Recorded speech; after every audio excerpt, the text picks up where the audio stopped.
In New Zealand, our electricity prices are continuing to go up all the time. In the United Kingdom, they went up dramatically, whereupon the average person in the street can no longer pay for exponential increases.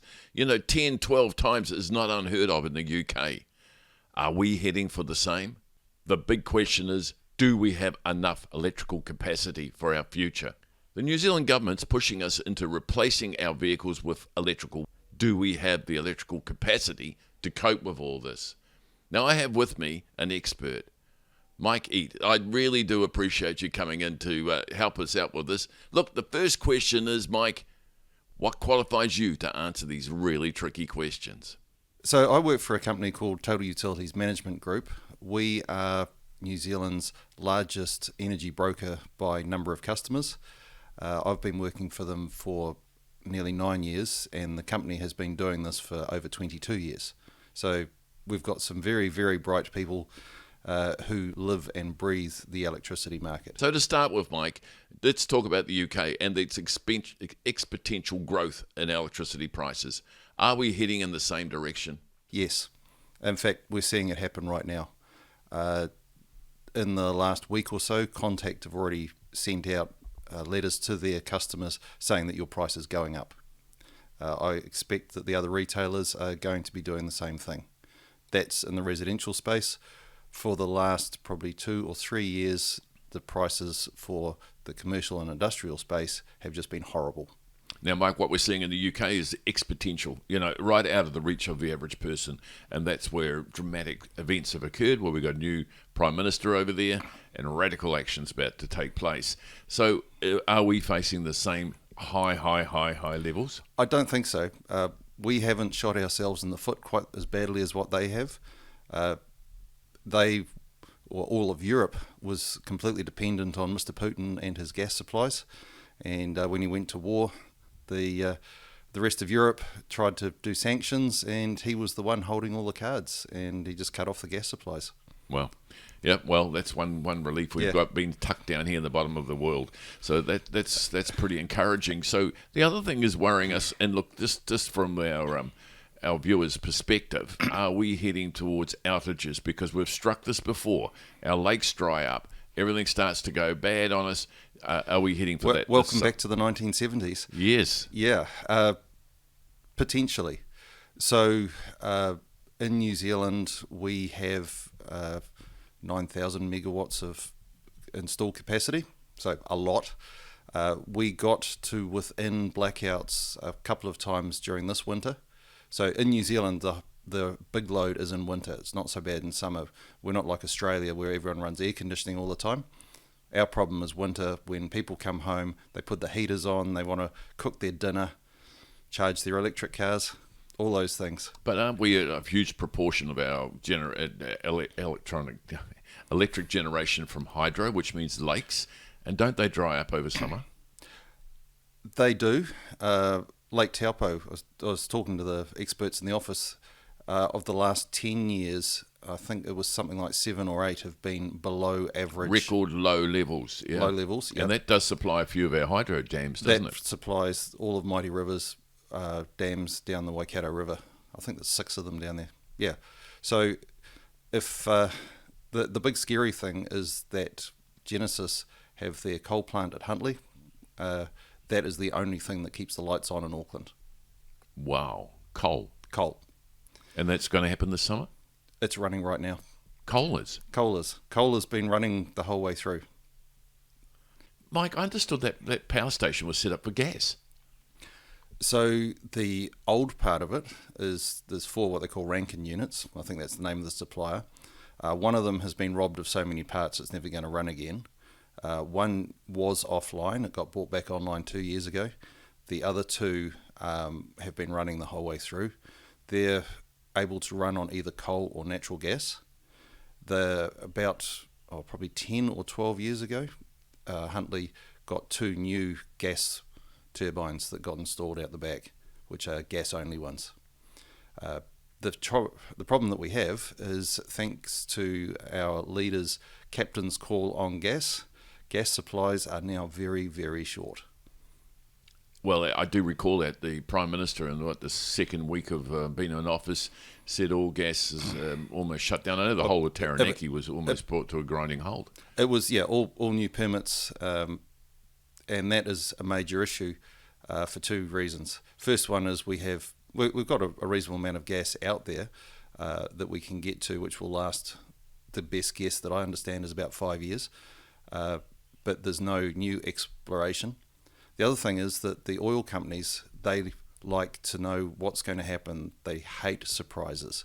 And New Zealand was seen as a good place to do business because we had a stable government, we signalled what was going to happen in the market. So if you're saying in 10 years' time, we're going to stop new exploration. So let me bring you back. So Huntly was designed to run on gas, and yet we're burning coal in there? Because New Zealand has a shortage of gas. So Methanex in Taranaki uses about 50% of the Pohukura field, which is the main one. The rest of it is consumed by businesses and home consumers in New Zealand. And the price has gone up significantly. So those guys are paying more for it, more than the consumer does for electricity. So why don't we pay more for it? Oh, there we go. Your prices are going to go up. You've connected the dots. So let me understand that. We're importing coal from Indonesia. So not only the cost of the coal, which is probably up there, but we've got the shipping costs to bring it out, and all this the carbon for the ships to bring it out here.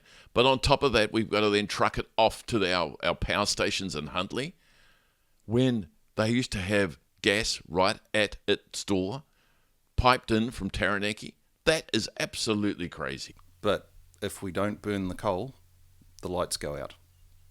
So we haven't got enough. It's that simple. Mike, we haven't got enough gas then. No, not at all. There's Contact have got what they call a base load, so it should be running all the time. Gas-fired power plant in Taranaki, that's been switched off for about 3 years because they cannot get gas. Our government puts a policy in place to ban gas, and now we're using coal. Well, isn't coal much more harmful to our environment? It produces more carbon out of that. I'm not completely convinced that carbon is the issue that the greenies tell us that it is, but burning gas is a good thing, yeah. And let's put another perspective. I believe we've got coal in New Zealand, so why aren't we burning New Zealand coal? Well, if we go back to the 1980s, the early 1980s, just up the road from Huntly was the old Mary Mary power station, which had a bucket line that disappeared over the hill, where they dug the coal up, tipped it in the buckets, and bucketed it across and put it into the power station. 5 minutes down the road from Huntly is massive amounts of really high quality coal. And I know there's some pits around Huntly, apart from those ones, that have been shut down as well, and this is because of government policy. Yeah, completely. Right. So this is only a small proportion at the moment, but it's not exactly cold or it's not exactly hot at the moment. So we must be at a very mild time for usage of electricity. What's going to happen in the summer when we could be facing a drought and our lakes dry up? It should stay about the same. So historically, our usage of electricity drops over summer, but like you say, the lakes the lake levels drop. We use the water, so it's a fine balancing act in New Zealand. Our hydro has about 6 weeks of capacity. So if there was nothing coming in and we ran purely on hydro, we could last about 6 weeks. So we had no rain for 6 weeks. We're in big trouble.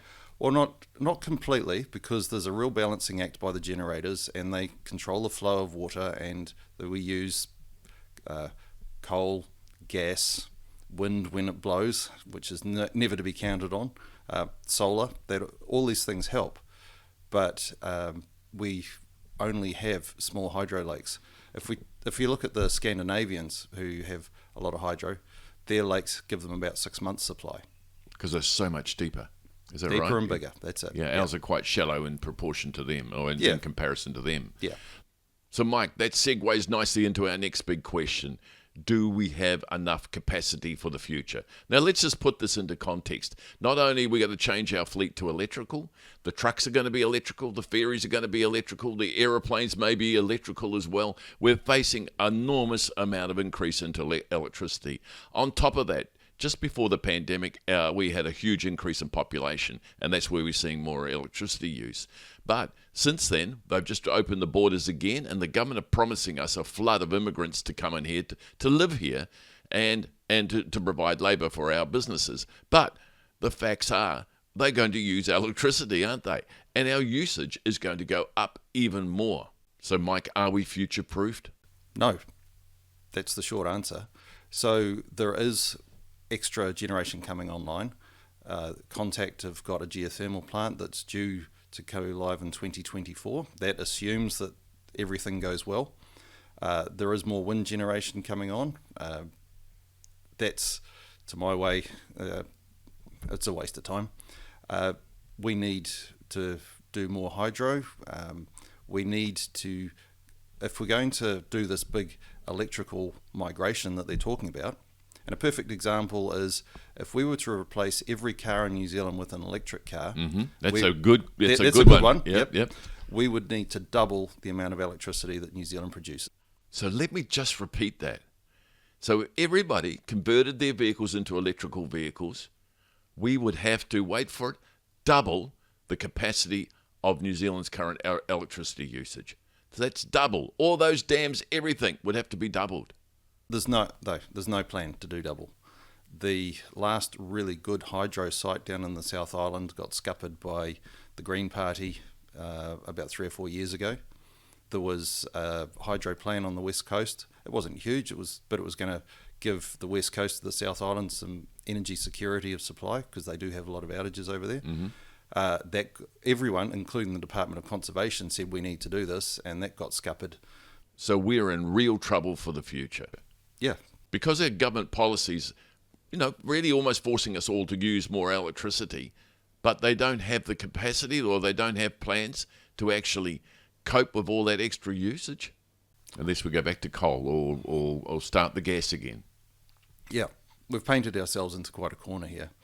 I was at a conference a couple of years ago and Megan Woods was laying out her grand vision of electric everything. And her words were, oh yes, well, we've got enough generation to cover most of this and we'll fill the gap in with wind.